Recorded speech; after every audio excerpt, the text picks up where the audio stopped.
Hello everyone, I Kuldeep welcome you all to today's session on 20 JEE question specifically curated from the Hindu newspaper as well as Indian Express. But before you try to attempt those, please go through today's daily analysis because ये question वहीं से हमने frame करे हैं. Okay, पहले question पे आते हैं. पहला बहुत सिंपल सा क्वेश्चन है कि आपका जो FCRA एक्ट है, फॉरेन कंट्रीब्यूशन रेगुलेशन एक्ट, ये किस पर्टिकुलर ईयर में आया था. एंड अगेन यूजुअली स्टूडेंट्स को बहुत कॉमन क्वेश्चन होता है कि सर एक्ट्स के हमें ईयर याद करने या नहीं. तो आपको ये इस बेसिस पे जज करना है कि कोई एक्ट आपके न्यूज में कितना आ रहा है. अगर कोई एक्ट आपके न्यूज में ज्यादा आ रहा है तो वो आपके लिए इंपॉर्टेंट होता है. ऐसे मत करना कि आप बैठ के सबके ईयर्स याद करने लग जाए. बट आई वुड से कि जो बहुत ज्यादा न्यूज में एक्ट्स हैं उनके आपको याद होने चाहिए. फॉर एग्जांपल FCRA एक इंपॉर्टेंट एक्ट है और ये particular act just after emergency आया था 1976 में. इसको पर्टिकुलरली आपका इनफोर्स लाया गया था. तो इमरजेंसी से कनेक्ट करके आप इसे याद कर सकें कि फॉरेन कंट्रीब्यूशन के लिए इमरजेंसी के बाद लॉ बनाया था बिकॉज इमरजेंसी के अंदर में they wanted to control foreign funding. ठीक है, तो फर्स्ट का आंसर बी हो जाएगा 76. नेक्स्ट पे आते हैं which ministry is responsible for NGO registration under FCRA. तो यहाँ पे NGO का रजिस्ट्रेशन जो होता है, जितने भी नॉन गवर्नमेंटल ऑर्गेनाइजेशन है उनका रजिस्ट्रेशन कंपलसरी होता है, मैंडेटरी होता है. स्पेसिफिकली अगर वो कोई फॉरेन कंट्रीब्यूशन ले रहे हैं और फॉरेन कंट्रीब्यूशन के लिए उनको मिनिस्ट्री ऑफ होम अफेयर्स के अंदर में रजिस्टर होना पड़ता है. तो सेकंड का करेक्ट आंसर होगा ऑप्शन डी. नेक्स्ट पे आते हैं which of the following elections is not conducted by election commission of India. ऐसे क्वेश्चंस हमेशा ढंग से पढ़ा करें. इसमें पूछा है कौन सा election commission of India conduct नहीं कराता है. तो इफ यू नो कि जितने भी आपके स्टेट लेवल तक इलेक्शन है वो कंडक्ट किए जाते हैं, बट पंचायत और म्युनिसिपैलिटीज के इलेक्शन जो होते हैं वो स्टेट इलेक्शन कमीशन कंडक्ट कराता है, ना कि आपका election commission of India. So correct answer third question का हो जाएगा ऑप्शन सी. नेक्स्ट पे आते हैं इन which year were the Khelo India youth game first launch. तो इस साल 7th एडिशन होने वाला है खेलो इंडिया यूथ गेम्स का. अभी कल ही आपके इनॉग्रेट करे गए हैं by the prime minister of India और पहली बार खेलो इंडिया यूथ गेम्स हुए थे आपके 2018 में. ओके, तो करेक्ट आंसर फोर्थ का हो जाएगा सी. नेक्स्ट क्वेश्चन है जो 7th खेलो इंडिया यूथ गेम्स है वो किस पर्टिकुलर स्टेट में हो रहे हैं एंड वहां पे कंडक्ट भी फर्स्ट टाइम हो रहा है. तो वो स्टेट है आपकी बिहार. तो करेक्ट आंसर फिफ्थ का होगा ऑप्शन डी. नेक्स्ट पे आते हैं अंडर द फ्री मूवमेंट रजीम और FMR how far can residents of border village travel into each other country without a visa. अगर किसी के पास में वीजा नहीं है तो FMR के अंदर में इंडो म्यांमार बॉर्डर के ऊपर पे जो ट्राइबल पॉपुलेशन है वो कितने किलोमीटर तक ट्रैवल कर सकती है. तो उसका करेक्ट आंसर होगा 16 किलोमीटर ऑप्शन बी.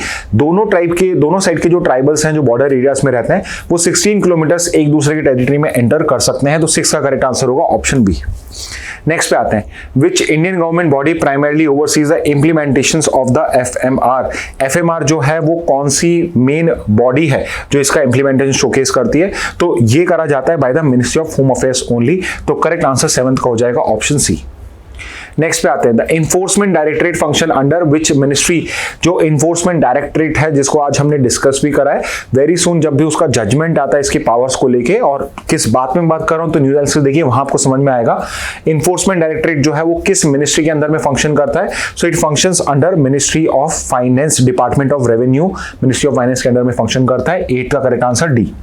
नेक्स्ट पे आते हैं which country currently administers the disputed Senkaku Diaoyu islands. Okay, तो थोड़ा चाइनीज प्रोनाउंसिएशन होगा वर्ड का कुछ, but Senkaku island is the main name. और ये जो पर्टिकुलर आइलैंड है this is basically currently administered by Japan और ये डिस्प्यूटेड है between China and your Japan. Okay, the disputed island of Shinkaku is located in which sea. Singaku island किस sea में है. तो ये आपका चाइना और जापान के बीच में जो पर्टिकुलर सी है जिसका नाम है ईस्ट चाइना सी, उसके अंदर में पर्टिकुलर डिस्प्यूटेड आइलैंड है. सो करेक्ट आंसर 10th का हो जाएगा ऑप्शन डी. नेक्स्ट क्वेश्चन पे आते हैं. नेक्स्ट क्वेश्चन है which third entity apart from China and Japan also claims the island. तो अगर आपको थोड़ा बहुत चाइना और ताइवान के बारे में पता है तो यू वुड नो कि जहां पर भी चाइना क्लेम करता है वहां पे ताइवान का क्लेम होता है, जहां ताइवान का क्लेम होगा वहां चाइना क्लेम करेगा. तो यहां पे apart from China and Japan जो थर्ड कंट्री इसको क्लेम करती है वो है ताइवान यानी ऑप्शन ए. नेक्स्ट पे आते हैं which is the world's largest sovereign wealth fund by assets. World का लार्जेस्ट सॉवरेन वेल्थ फंड मतलब जो पैसा सॉवरेन ने इकट्ठा कर रखा है इन्वेस्टमेंट के लिए, सबसे बड़ा वर्ल्ड का कौन सा है. तो सबसे बड़ा नॉर्वे का पेंशन फंड है. सो करेक्ट आंसर 12th का हो जाएगा ए. बाकी की जो 3 है ये आपके जो रेस्पेक्टिवली सेकंड और थर्ड और फोर्थ हैं ये आपके. ठीक है, बट करेक्ट आंसर 12th का ए हो जाएगा. नेक्स्ट पे आते हैं the finance commission of India is constituted under which article of the constitution. तो फाइनेंस कमीशन अगेन आर्टिकल्स आपको याद नहीं करने होते बट कुछ कुछ आर्टिकल्स इंपॉर्टेंट होते हैं, जैसे इलेक्शन कमीशन ऑफ इंडिया का आर्टिकल हो गया या फाइनेंस कमीशन का आर्टिकल हो गया, ये कुछ आर्टिकल्स हैं, फंडामेंटल राइट्स के आर्टिकल्स हो गए, ये आपको याद होने चाहिए थे विद टाइम। ठीक है, तो फाइनेंस कमीशन है वो एक कॉन्स्टिट्यूशनल बॉडी है जो क्रिएट करी जाती है अंडर आर्टिकल 280, तो 13 का करेक्ट आंसर होगा ऑप्शन बी। नेक्स्ट पे आते हैं, how often is the finance commission formed? Finance commission को कितने पीरियड में बनाया जाता है, रिकॉन्स्टिट्यूट किया जाता है? तो एक फाइनेंस कमीशन जो होता है ये 5 साल के रिकमेंडेशन था और इसको एवरी 5 ईयर्स रिकॉन्स्टिट्यूट किया जाता है, सो 14 का करेक्ट आंसर है ऑप्शन सी। नेक्स्ट पे आते हैं, फाइनेंस कमीशन को कॉन्स्टिट्यूट कौन करता है? तो फाइनेंस कमीशन को कॉन्स्टिट्यूट किया जाता है by the president of India only, तो करेक्ट आंसर 15 का होगा ऑप्शन ए।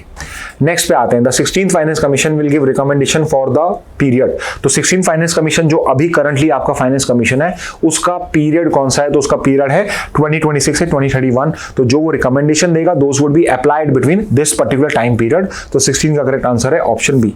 नेक्स्ट पे आते हैं, what share of the divisible tax pool are the states currently receiving? तो सिंपली अगर अलग तरह से मैं ड्राफ्ट करूं, 15th फाइनेंस कमीशन के हिसाब से आपकी जो स्टेट्स हैं उनको सेंटर का जो टैक्स पूल है उसका कितना शेयर मिलता है? तो 15th फाइनेंस कमीशन ने या करंटली जो आपकी पर्टिकुलर स्टेट्स हैं उनको 41% जो शेयर होता है सेंट्रल टैक्स पूल का वो प्रोवाइडेड होता है, तो 17 का करेक्ट आंसर है ए। ये एक अच्छा क्वेश्चन, इंपॉर्टेंट क्वेश्चन है। नेक्स्ट पे आते हैं, the Kaleshwaram lift irrigation project KLIP is located on which particular river? तो ये कलेश्वर लिफ्ट इरिगेशन प्रोजेक्ट जो है ये किस पर्टिकुलर रिवर के ऊपर पे है? तो ये है आपका ऑन द गोदावरी रिवर, 18 का करेक्ट आंसर बी हो जाएगा। और ये जो पर्टिकुलर कलेश्वर लिफ्ट प्रोजेक्ट है ये किस पर्टिकुलर स्टेट में है? तो this particular project is in the state of Telangana, तो 19 का करेक्ट आंसर हो जाएगा ऑप्शन सी। लास्ट पे आते हैं, इन विच स्टेट आर द 4 चार धाम श्राइन्स लोकेटेड? तो बताइए भाई, 4 आपके जो 4 धाम है मेन हिंदूज के, वो पर्टिकुलर 4 धाम किस पर्टिकुलर स्टेट के अंदर में लोकेटेड है? तो वो चारों जो आपके 4 धाम है they are located in the state of the holy state of Uttarakhand, तो करेक्ट आंसर 20 का हो जाएगा ऑप्शन बी। ओके, तो स्टूडेंट्स ये थे आपके important 20 GK questions from today's Hindu and Indian Express. इसमें जो क्वेश्चन आपको अच्छे लगते हैं प्लीज कहीं नोटबुक में लिख लीजिए सो दैट आपके क्वेश्चन बैंक भी रेडी हो जाए। Okay, so with this my selection today session, thank you and have a very nice day.